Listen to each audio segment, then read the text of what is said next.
এবং আমি আবার রিপিট করছি, দুনিয়ার কোথাও নোট অফ ডিসেন্টের উপরে গণভোট হয় নাই। আজকে আমি আপনাদের মাধ্যমে এই তথ্য দিচ্ছি। ওনারা যদি রেকর্ড দেখাতে পারে, আই উইল মাই পজিশন। এখন বিএনপি কিন্তু সংস্কারের প্রথম থেকেই তারা কিছুটা অনগ্রাহী ছিল, অনেক বিষয়ে তারা দীর্ঘ দ্বিমত করেছে। এবং আমার ধারণা আমরা সকলে মিলে যে পরিমাণ কথা বলছি, বিএনপির প্রতিনিধি একাই কনসেনসাস কমিটিতে সেই পরিমাণ কথা বলছে, আপনারা দেখছেন। সবকিছু মিলে একটা সুন্দর এন্ড হয়েছিল এবং বিএনপি অত্যন্ত স্বতঃস্ফূর্তভাবে বিএনপির মাননীয় মহাসচিব এবং বিএনপির আরেকজন স্ট্যান্ডিং কমিটির সদস্য দুইজনেই সিগনেচার দেওয়ার যে অনুষ্ঠান, সেখানে তারা উপস্থিত ছিল। তার পাশে আমাদের সিট ছিল। আমরা স্বতঃস্ফূর্ত হাসি খুশি ঠাট্টা জোক সিরিয়াস টক সবকিছু মিলিয়ে গেছিলাম। And we sign very gladly, very spontaneously, very naturally এবং with the decision of the party. এখন বাস্তবায়ন প্রক্রিয়া গিয়ে আবার সেখানে নতুন আলোচনা হয়েছে, কনসেনসাস কমিটিতে করছেন, ওনারা কিছু বলেননি।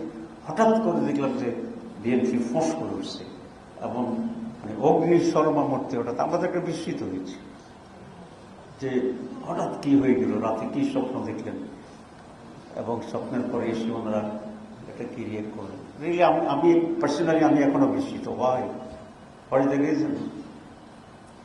2 নম্বর কথা হচ্ছে, ওনারা যদি পদ্ধতি নিয়ে দ্বিমত পোষণ করেন, দেখেন কিন্তু এখানে জামাতের সাথে তো কোনো সম্পর্ক, এটা তো কনসেনসাস কমিটি বিএনপি, সরকার বিএনপি।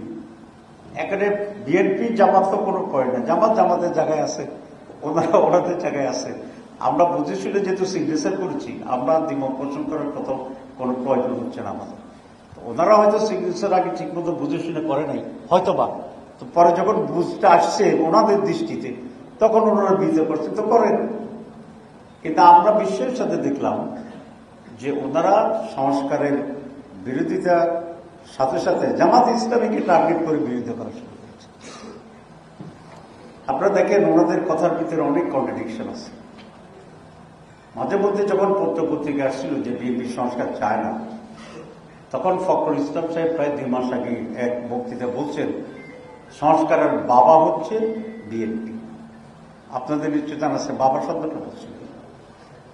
তো এরকম যদি বহু কিছুর বাবা হইতে চায়, সন্তানের বাবা, সংস্কারের বাবা, আমাদের তো কোনো আপত্তি নেই। বাবার দায়িত্ব পালন করতে পারলে উনি অনেক জনের বাবাই হতে পারেন।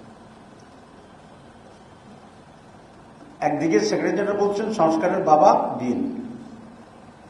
2 দিন আগে ওনাদের আরেক নেতা, প্রাক্তন বেসামরিক ব্যক্তি, সামরিক ব্যক্তি আপনি জানেন, উনি বলছেন সংস্কার কোনো প্রয়োজন নেই। পত্রিকা দেখছেন না?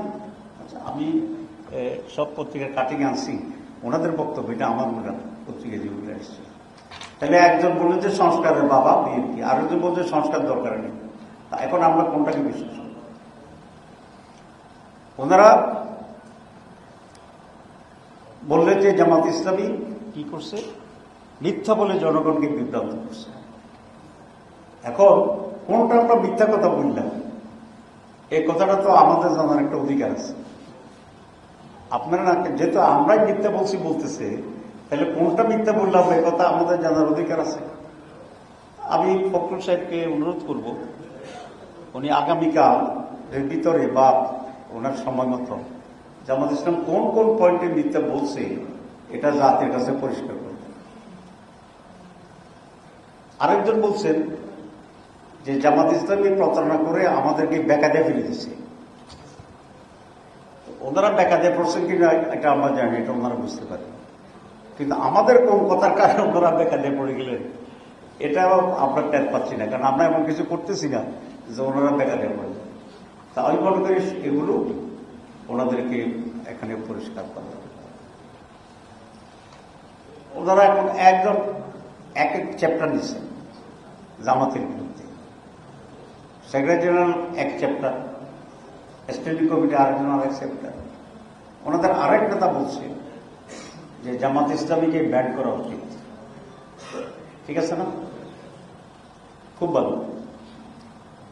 জামাত ইসলামীকে যদি 91 সালে বিএনপি যে সরকার গঠন করছিল তার আগে ব্যান্ড করত, বা জামাত যদি তখন ব্যান্ড থাকতো, বিএনপিতে বোঝা গেল ব্যান্ড চাচ্ছে, তো তখন যদি ব্যান্ড থাকতো জামাত ইসলামী, তাহলে ওনারা 91 সরকার গঠন করতেন কিভাবে?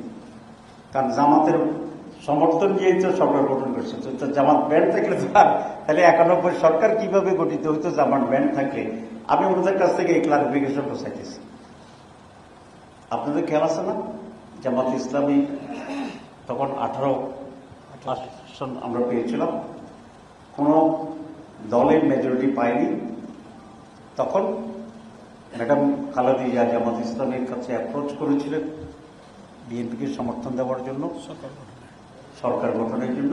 আমরা বঙ্গভবনে গিয়ে চিঠি দিয়ে বিএনপিকে সমর্থন দেওয়ার পরে বিএনপি মেজরিটি হয় এবং সরকার গঠন করে উইদাউট কন্ডিশন।